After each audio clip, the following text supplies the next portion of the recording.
Hi guys! Welcome back from another video live with Deary. Hello everybody! So Kevin is with me, my husband. So guys, for today's video, as you can see, I'm gonna show you how I practice driving. It's been a long time since I did this. Yeah, for sure it's been months. So today guys, I just want to share it to you. So how Kevin he teach me how to drive. So I just sit here. Kevin drove all the way from here, so now it's my turn to drive. And don't worry, I have my driver's permit with me. And then Kevin he put a sign driving. What's the name? The sign? It says student driver. Please, yeah. please be patient. But what that seems to do is like trigger people, and it makes them tailgate and honk their horns instead of be patient, doesn't it, honey? Yeah.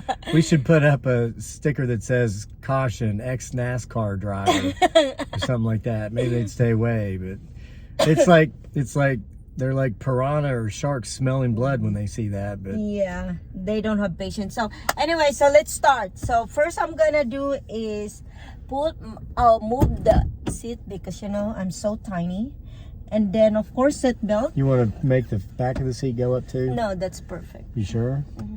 Okay, let's do it, honey. Maybe not quite that much, but just whatever Okay. you're comfortable with. Okay, my legs is too short. Okay, now that's comfortable, and then let's adjust my side mirror. Yeah. Left. Both of them, and I'll move my arm so that you can see this one over here. Huh? Left, okay, then right. Yeah, I'm just okay, and then this one too. That's the rear view mirror. This is Make guys. sure you can see Yeah, everything out of all that. yeah, guys, this is like a dream. You know, one of my dreams is to learn to be driving by myself. I will be able to drive. So, what's next, honey? I forgot. Start the car. No, it's already started, Oh, so it's please all- don't try to start it. Okay. You'll kill the ignition. Okay, Like you so did what's the next? four-wheeler. Okay, honey, what's You put next? your foot on the brake, hold the brake down. This is brake, no? That's the gas. Oh, this is okay. Honey, okay, here's what I want. Guys, it's been a long time. Yeah, first and foremost, though, I don't want you to even think about this video. You're more concerned with the. I think you are concerned with the video. Don't be concerned with the video. I'm not, honey. Come on, let's just And start. don't lose your temper when you're driving. Okay. So don't argue. Don't. Okay. Yeah, guys, don't argue in the So phone. so listen. You know exactly what to do. Okay. There you go. Okay. And Then then. you gotta put it in drive. Keep your foot on the brake. Keep your foot. Yeah, remember? Yeah. Put it in drive. Yeah, you're right, honey. You know what you're I'm doing. conscious because We're making a video, and that's I know. So yeah. Hey guys, the car is moving.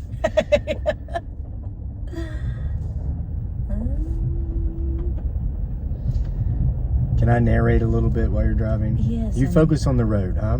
Yeah. So I'm often asked, dude, why don't you let your wife drive? Or dude, why doesn't your wife drive? Or people will often assume, man, what a misogynistic pig he is. For those of you who have never left the comforts of your own country, and especially most of you probably never traveled further than the state in which you've been born that borders your state, and that's not being derogatory, that's being statistical, because that would hold true for 89% of Americans. Once you get outside of Western culture, especially the United States and Canada, most people don't drive especially to the degree we do. Public transportation is the #1 form of transportation outside of the West, and largely in most European nations anymore. But once you get into Eastern culture, it's like no one drives. I mean, there are people who will die of old age at 100 who never drove in their lives because they use public transportation. Yeah, the public transportation is very common in the Philippines. Yeah, well, in the Philippines, for example, a tiny Asian nation, they use jeepneys, which, well, I'll get to that in a minute, but they use tricycles, which are motorcycles with sidecars that can haul up to like 6 people. Jeepneys, there's a here car, comes a there's car. a car. Yep, just be patient and probably go up a little bit further. Oh, farther. Yeah, see how you can get, there's like a whitish spot. He's nice. He's like right little. here. Go ahead and get over a little bit right here and then just stop, wait for him to go back. Yeah, just Yeah, come he's to, super nice. yeah.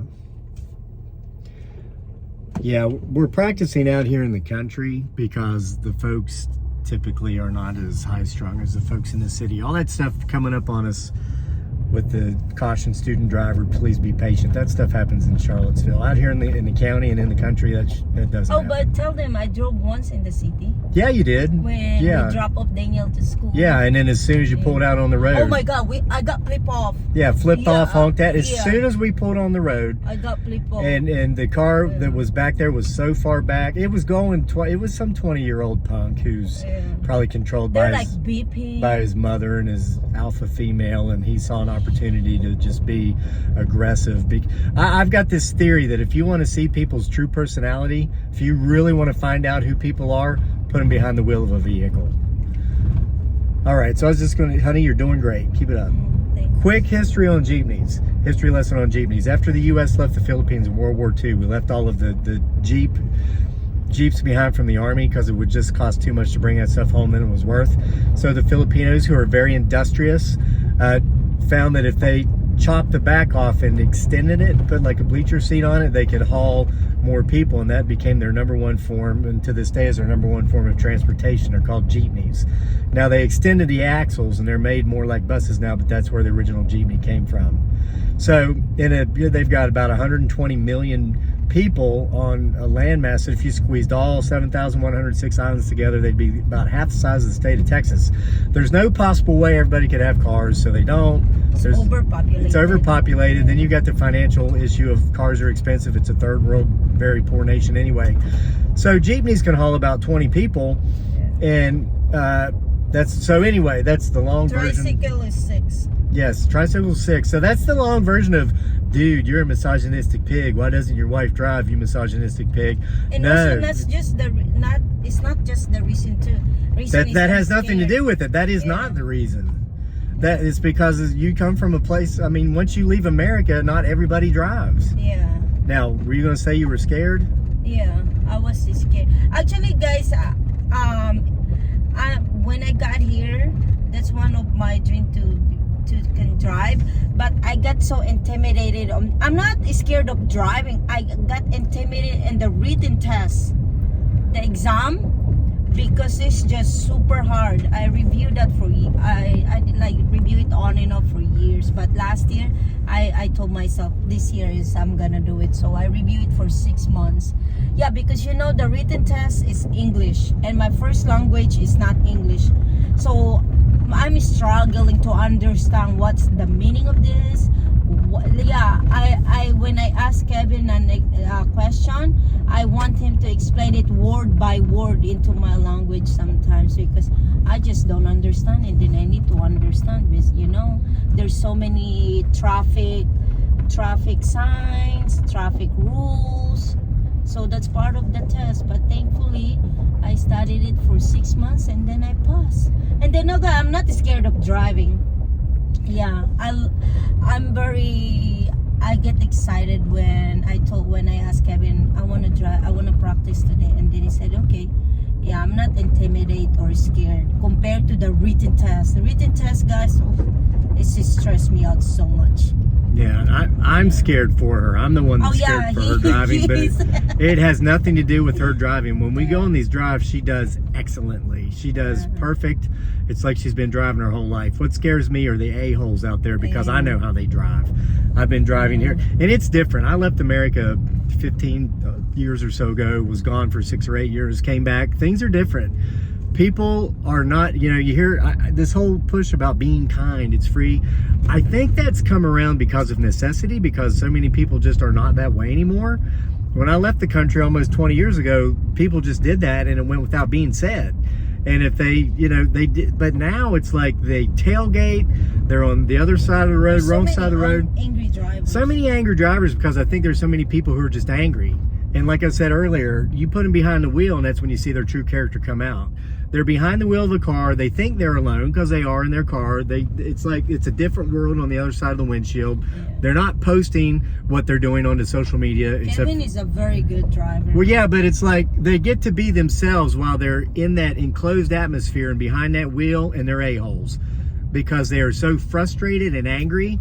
And plus, these cell phones do not help. Oh my goodness!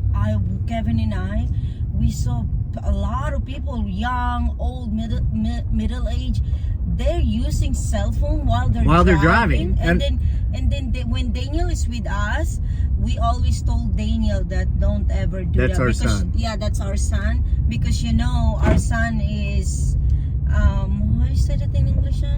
In the future, he's gonna, of course, he's gonna be driving.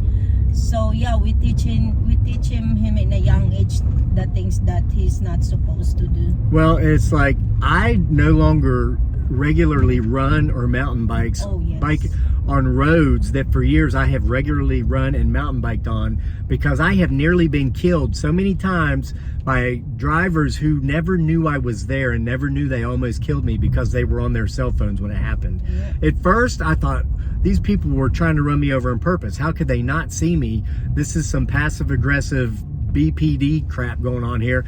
But then it occurred to me, I started paying closer attention. These people never knew I was there when they almost ran me over because they were on their cell phone.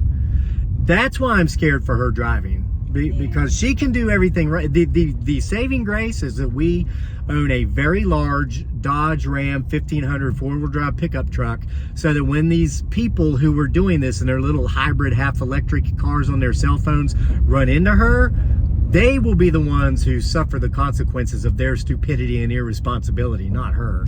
Sure, both cars are going to be damaged, but that little hybrid that's got that little Gen Zer in there on her little cell phone, seeing how many people gave thumbs up to her last post, she's going to suffer the consequences a lot more than my wife, who's in a big Dodge Ram 1500 four-wheel drive pick-em-up truck.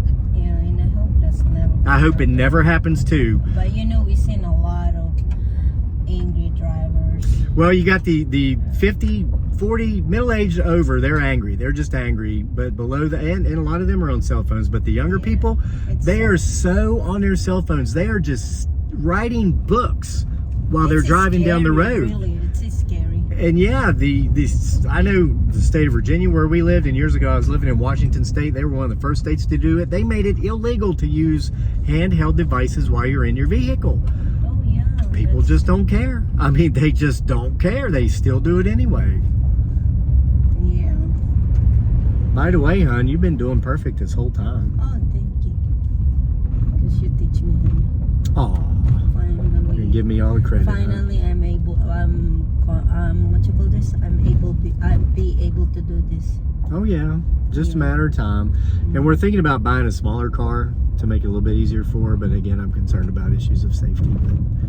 But not too small. Yeah, not too small. Yeah, this truck is too big for me. It's a big one. I have a hard time parking it still. Oh my God! Oh, you made it, honey. You're to the end of the dirt road. The main road. So, honey, what should? Okay, well, it's up to you. Do you want to keep driving on the main road? Yeah, it looks like it's very quiet. Okay. Yeah. This is the signer. Turn signal. There you Turn go. signal. Yep, that's right. Okay, go. Is it clear both Yeah, ways? clear. Yep, as long as it's clear both ways. Okay. Oh my goodness. Ooh. My goodness, guys, this is the main road now. Now remember, if you just let go of that steering wheel, it'll correct itself for the most part. And make sure you're staying on your side of the road. Forget that we're recording, honey. Just do not even look over here at this phone, huh? Yeah. My goodness, this is for real. Yeah. Because I'm in the main road, guys. Yeah, we're on a hard top. Yeah. I'm not nervous, but if I see a new car, I'm like, it's so hard to see if I'm in my lane, because this road is no lines in the middle. Yeah, no middle line. Oh. Yeah. Am I in my lane? Yeah, you're doing good, honey. Yeah. Yeah, it's one of those old country, it's like a lane and a half wide. The only problem here is a lot of the locals that can drive the roads with their eyes closed, seems like they do.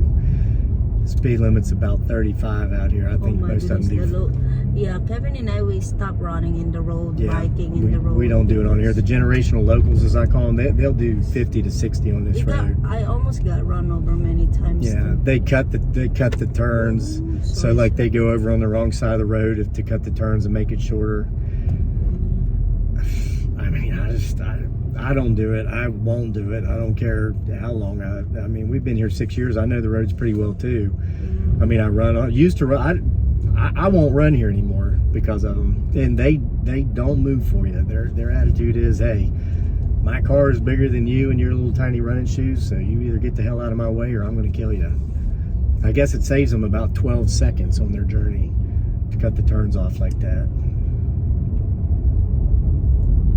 Am I doing good? You're doing great, honey. Just keep it up. Ignore the phone. Focus on the road, just like you're doing. Yeah, I'm not blocking it, am I? No. Okay. You're doing great, honey. You know, it's fall. The leaves have peaked. Yeah, Isn't it beautiful? You know, the whole time I'm driving, I'm hoping that there's no car. There's not going to be. This time of day. Are you nervous, honey? No, honey, not at all. It's midday. Don't be, you're with me. I know. The only time there's really high traffic, and it's not even high, it's just in the mornings when they're going to work and in the evenings when you're coming home. Yeah, guys, just a real quick story, guys. When I took the written test exam, the first two exam when I done it is I'm with my friends. The first two, and then I realized after the second one, I said I need Kevin with me too when I do something this seriously, because he just motivate me so much. And then I'm a life coach. And then he's my lucky charm, you know. Lucky charm, Oh my goodness, when Kevin with me that day, I was so calm. I didn't feel nervous. And then it's just like I feel so right, state of mind and everything. And then Kevin, when I took the exam, and then when I look at Kevin, he's staring at me and he's smiling. I'm like, I'm gonna pass this. So I passed. Yeah. And then I was so happy because, you know, took me this long because of that written exam, because I was so scared and intimidated. Well, and it's tricky too. All those trick very questions. tricky. I mean, FYI, my driver's license expired when I was in Iraq. I have a friends that until now they've been taking it and then they still haven't passed it. If they took it 3 times in 1 year, they have to wait another year before they can take it again. Turn signal, and stay on your side of the road. Oh, okay. That's a common mistake a lot of people make. If they're going to turn right, they'll go wide left and Yeah, vice that's versa. what I did. Don't do that. Okay. Stay on your side of the road the whole time, okay? You can go up to the parking lot. Yeah, what I was going to say was kind of similar to that. My driver's license expired when I was in Iraq. Then shortly after coming home, I went to the Philippines for like 5 years. And so when I came back, they had been expired for so long, I had to retake the test. I failed twice. If I would have failed the third time, I would have either had to have taken a special class or wait another year before I could take it again. I mean, that test is no joke. And I'm a writer and an editor. I have a friend, she took it, she's been taking it for 3 years, and then when the last time she took it, she only need one correct answer, and then she Honey, don't cut it too sharp. Focus on driving. Tell the story when you're then she done. failed it. I feel bad for her. Okay, I'm gonna park now. I haven't practiced in park yet. Okay. It's okay. However, we're the only car up here, so. Yeah, I know.